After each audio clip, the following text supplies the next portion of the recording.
Sahabat-sahabat semua, hal ketiga bagaimana meningkatkan sistem imun dari aspek kolbiah adalah tilawah.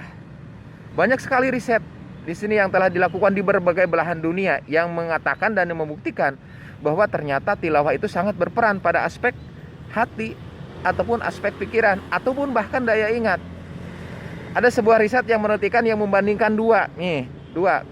Satu disuruh membaca buku cerita yang paling dia senangi, dan yang satu diberi bagaimana dia harus membaca Al-Quran.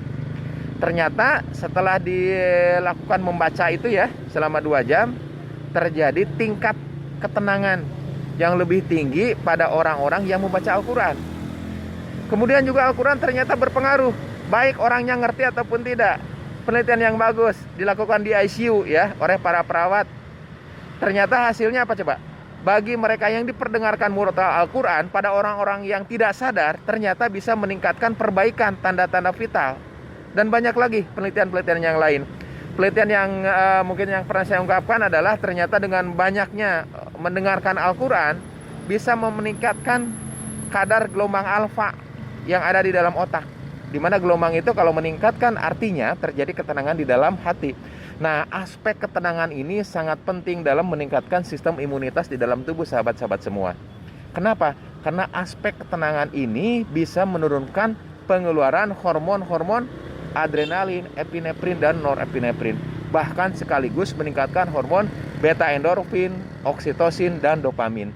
Nah, ternyata hormon-hormon ini bisa mereduksi kadar stres.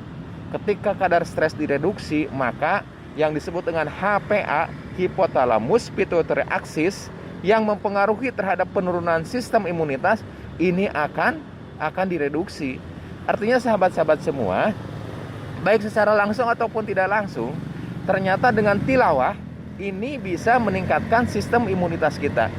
Mari kita mencoba tiap hari itu tilawah, baik mendengarkan atau diperdengarkan ataukah kita membaca. Jadikanlah tilawah atmosfer itu sebagai salah satu bagian dari hidup kita. Di klinik, di tempat kerja, kemudian di kamar, menjelang tidur, di mobil, dengarkanlah murotal Al-Quran sehingga itu menjadi atmosfer bagi kita semua. Tilawah atmosfer itu betul-betul terbukti bisa meningkatkan ketenangan dalam hati, dan ketenangan itu ternyata berkorelasi dengan peningkatan sistem imun. Assalamualaikum warahmatullahi wabarakatuh.